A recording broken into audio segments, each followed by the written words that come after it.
प्रभु यीशु मसीह के मधुर और सामर्थ्य नाम में आपको जय मसीह की। डेली बाइबल संदेश में आपका हार्दिक स्वागत है। आशा करते हैं आप और आपका परिवार प्रभु में आनंदित होंगे। आज 22 अप्रैल है और परमेश्वर को धन्यवाद कि उसने हमें फिर से एक नया दिन दिया है, एक नया सवेरा दिया है, ताकि हम अपने जीवन के चाल चलन, सोच विचार और आचरण के द्वारा परमेश्वर को महिमा दें। मैं आशा करता हूं कल की आराधना आपके लिए एक आशीष का कारण रही होगी। कल प्रभु की बहुत अच्छी आशीष हमारे चर्च में थी। परमेश्वर ने अपने पवित्र वचन के द्वारा, पवित्र आत्मा के द्वारा हम में से प्रत्येक के दिलों से सामर्थ्य तरीके से बातचीत की और मैं आशा करता हूं कि कल की आराधना आपके लिए भी आशीषमय रही होगी। पिछले कई दिनों से हम अलग अलग बाइबल के वचन से सीख रहे थे। क्योंकि मैं अपने घर से बाहर था, इसलिए हम अपने नियमित बाइबल अध्ययन को जारी करने में असमर्थ थे। लेकिन अब मैं वापस अपने घर पर आ गया हूं, तो हम अपने बाइबल अध्ययन को शुरू करेंगे। हमने पिछले साल जनवरी 1 से शुरू की थी मत्ती रचित सुसमाचार 1 अध्याय से, और वहाँ से पढ़ते हुए हर एक अध्याय में से chapter by chapter, verse by verse हमने सीखी, पढ़ी और अध्ययन किया। और आज हम इब्रानियों की किताब 1 अध्याय में पहुंचे हैं। कल मैंने आपको इब्रानियों की किताब का परिचय भेजा था। मैं आशा करता हूं कि आपने समय निकालकर उसे पढ़ा होगा और उस पर ध्यान दिया होगा। इब्रानियों की किताब सच में बहुत ही सामर्थ्य किताब है। प्रत्येक विश्वासियों को जरूर इसे पढ़ना चाहिए।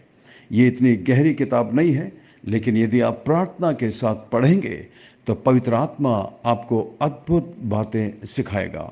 वास्तव में जैसा कि कल मैंने बताया था, इब्रानियों का लेखक अज्ञात है, लेकिन बाइबल के बड़े स्कॉलर्स अनुमान लगाते हैं कि ये जरूर पत्र पौलुस के द्वारा लिखा गया होगा, क्योंकि इसके लिखने की शैली और इसमें जो ज्ञान की बातें हैं उसको देखते हुए और इसको लिखने का जो स्टाइल है, उन सब को देखते हुए लोगों को लगता है, कुछ स्कॉलर्स को लगता है कि ये पौलुस के द्वारा लिखा गया, लेकिन फिर भी इसमें किसी का भी नाम उजागर नहीं हुआ है।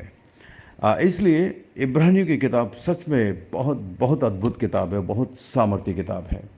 और ये किताब एक ऐसे झुंड को लिखा गया था जो बढ़ते सताव के कारण अपने मसीही विश्वास को त्यागने के कगार पर थे, निराश हो रहे थे, दुखी हो रहे थे और वापस वो जहाँ से आए थे वहाँ पर लौट जाना चाहते थे।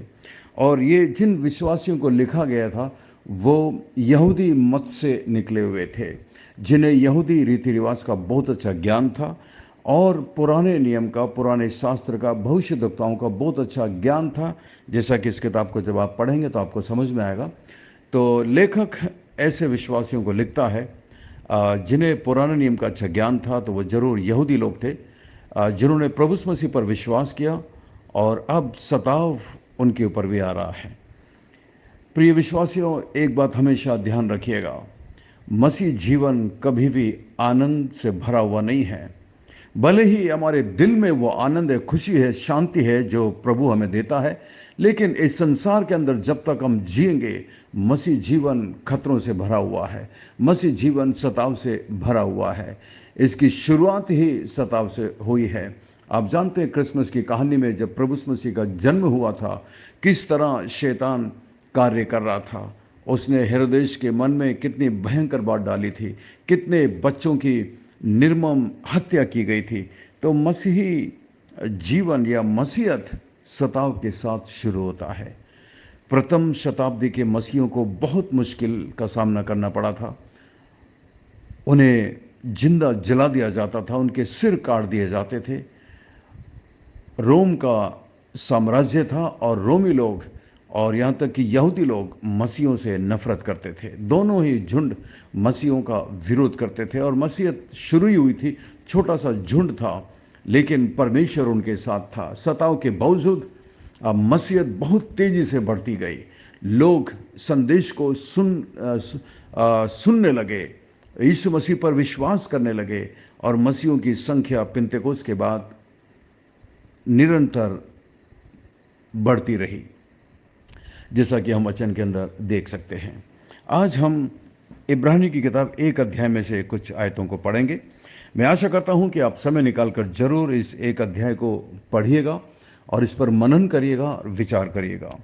यदि आपके पास अपनी बाइबल है तो मेरे साथ खोलिएगा इब्रानी की किताब 1 अध्याय और उसकी पहली आयत में लेखक विश्वासियों को लिखता है कि पूर्व युग में परमेश्वर ने बाप दादों से थोड़ा थोड़ा करके, अब यहाँ पर जिन्हें लिखा जा रहा है, लेखक कह रहा है कि हमारे बाप दादों से, तो ये किन की बातचीत हो रही है? स्वाभाविक तौर से आप समझ सकते हैं यहूदियों से बातचीत हो रही है, क्योंकि परमेश्वर ने सबसे पहले, जैसा कि पुराने नियम के अंदर हम देखते हैं, उनके यहूदियों के बाप दादों से, उनके पूर्वजों से बातचीत की थी।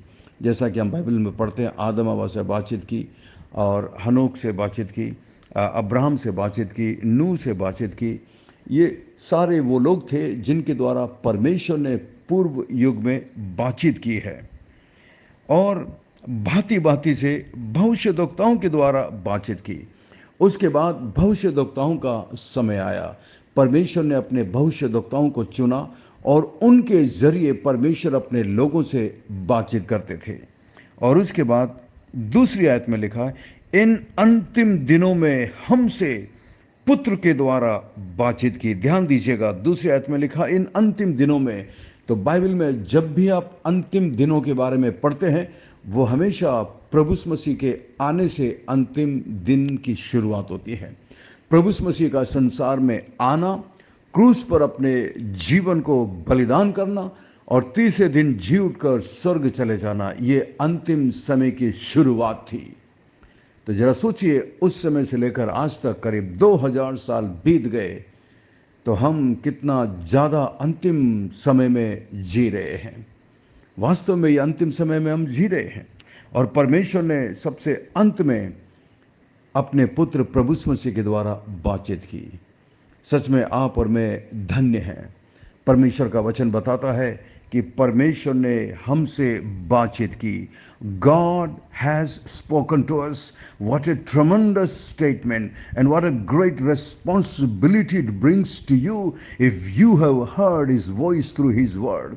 कितनी गंभीर जिम्मेदारी को ये हम पर डालती है यदि आपने परमेश्वर की आवाज को सुना है। परमेश्वर ने हमसे बातचीत की है अपने पुत्र प्रभु मसीह के द्वारा। जब हम आज बाइबल को पढ़ते हैं और वचन को जब हम सुनते हैं, प्रभु मसीह की बातों को जब हम पढ़ते हैं, सुनते हैं, परमेश्वर हमसे बात कर रहा है। आज भी बात कर रहा है परमेश्वर अपने लिखित वचन के द्वारा। और लिखित वचन में हम प्रभु मसीह के बारे में पढ़ते हैं। जिस तरह प्रभु मसीह ने कहा, मेरे जाने के बाद मैं एक सहायक भेजूंगा, वो तुम्हें मेरी बातों को लेकर तुम्हें याद कराएगा, स्मरण कराएगा। और आज भी इस तरीके से प्रभु मसीह हमसे बातचीत करते हैं। और प्रभु मसीह यदि हमसे बातचीत कर रहे हैं तो समझिए ये अंतिम समय है, परमेश्वर हमसे बातचीत कर रहा है और हम पर कितनी बड़ी जिम्मेदारी है।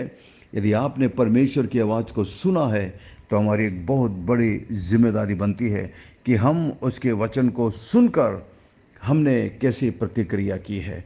आज हमारा जीवन कैसा है, आज हम किस तरीके से संसार के अंदर जीवन जी रहे हैं। So see that you do not refuse him who speaks, जैसा कि 12 अध्याय और उसकी 25वीं आयत में लिखा हुआ है। आज यदि तुम उसकी आवाज़ को सुनो तो तिरस्कार मत करिएगा, नज़रअंदाज मत करिएगा, अनाज्ञाकारी मत करिएगा। आज भी पवित्र आत्मा हमसे बात करता है, प्रतिदिन बात करता है।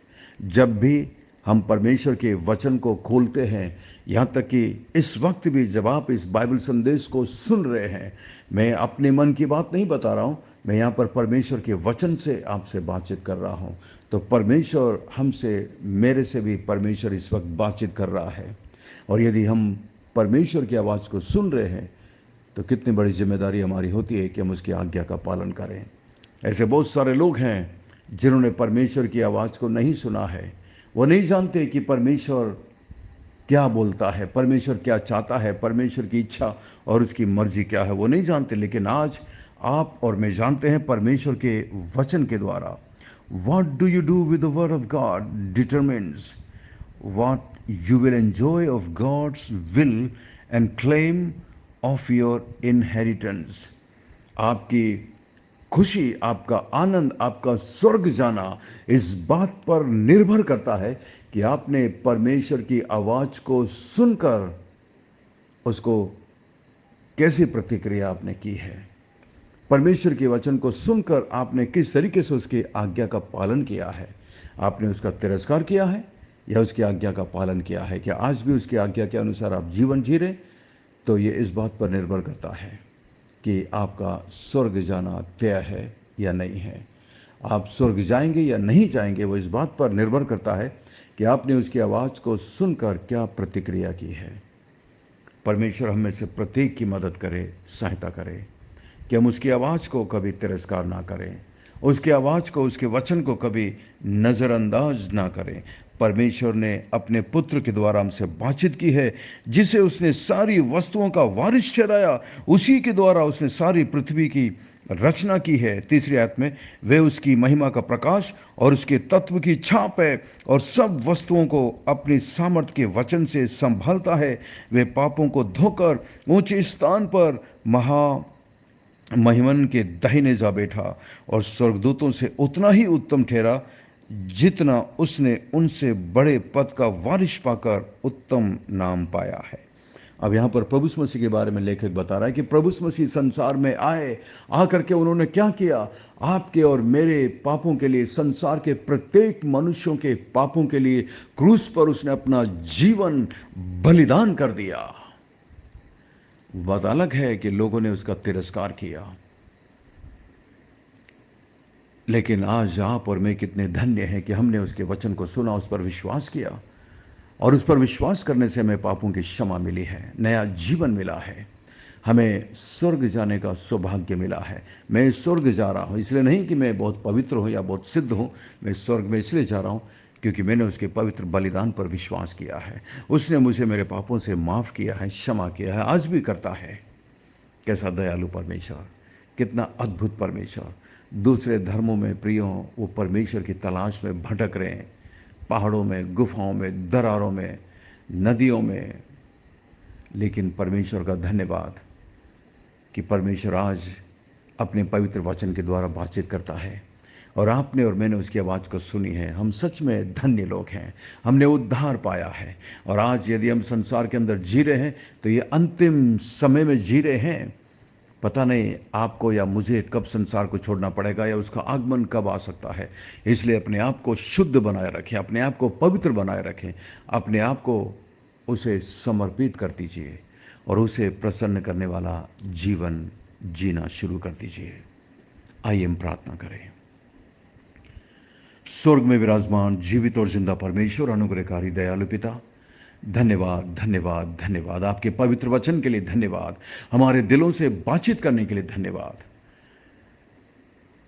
प्रभु। धन्यवाद कि हम सच में सौभाग्यशाली लोग हैं। हमने आपकी आवाज़ को सुना है, हमने आप पर विश्वास किया है। धन्यवाद धन्यवाद, आपने हमारे नाम जीवन की किताब में लिखे हैं। धन्यवाद प्रभु। मैं इस ग्रुप में, बाइबल संदेश में जितने भी लोग इस वक्त मेरे साथ जुड़े हैं, इस प्रार्थना में शामिल हैं, मैं प्रत्येक के लिए विशेष प्रार्थना करता हूं प्रभु कि आप अपने हाथों को बढ़ाकर, अपने सामर्थ्य चंगाई के हाथों को बढ़ाकर प्रत्येक को छू लीजिए प्रभु। विशेष प्रार्थना करते हैं सिस्टर स्टेला फ्रांसिस के लिए प्रभु। महान परमेश्वर, डॉक्टर ने चाहे जो कुछ भी बोला हो, मैं प्रार्थना करता हूं कि आपकी दया, आपका अनुग्रह उन पर बना रहे। महान परमेश्वर, आप सर्वशक्तिमान हैं, चंगा करने वाले परमेश्वर हैं, सामर्थ्य परमेश्वर हैं। आप जब संसार में थे, आपने अपने शब्दों से लोगों को चंगा किया, अपने मुंह से बोलकर लोगों को चंगा किया, लोगों को छूकर आपने चंगा किया। आज भी आप में वही शक्ति है, वही सामर्थ्य है। आप कभी बदलते नहीं है, ना कभी बदलेंगे, क्योंकि आपके वचन में लिखा, यीशु मसीह आज और कल और हमेशा युगानुयुग एक सा है। मैं प्रार्थना करता हूं प्रभु, आप उन पर अनुग्रह और दया करिए। क्योंकि आपके लिए कुछ भी मुश्किल नहीं है। अनुग्रह करिए प्रभु, दया करिए। मैं उन तमाम लोगों के लिए प्रार्थना करता हूँ प्रभु जी, जो इस वक्त बीमारी के बिस्तर पर हैं, निराश हैं, दुखी हैं। मान परमेश्वर अनुग्रह करिए और दया करिए मान परमेश्वर। मैं विशेष प्रार्थना करता हूँ भाई विमल के पिताजी के लिए, आप उन पर अनुग्रह करिए, दया करिए मान परमेश्वर। वापस आपके नज़दीक में वो लौट कर आए हैं, उन्हें आप अपनी पवित्र आत्मा के द्वारा सांत्वना दीजिए। धन्यवाद, धन्यवाद प्रभु, धन्यवाद। हमारी प्रार्थना को सुनकर जवाब देने के लिए धन्यवाद। सब कुछ यीशु मसीह के मीठे महापवित्र नाम से मांगते हैं, आमीन। आशा करते हैं आज के संदेश के द्वारा परमेश्वर ने आपके दिलों से बातचीत की है। यदि आप आशीषित हुए हैं तो हमें ज़रूर लिखकर भेजिएगा और कमेंट्स करके बताइएगा। यदि आप हमारे बाइबल संदेश ग्रुप से जुड़ना चाहते हैं तो हमारा नंबर है 9927464924। Pastor Mani Thomas, Emmanuel believers church, Agra. हम आपसे प्रेम करते हैं, आपकी परवाह करते हैं, आपके लिए प्रार्थना करते हैं। हमारे लिए भी प्रार्थना करिएगा। अंत में हमें लिखकर बताइएगा कि आज के संदेश के द्वारा परमेश्वर ने आपसे क्या बातें की है। God bless you, we love you, have a great day and take care. अपना ख्याल रखिएगा।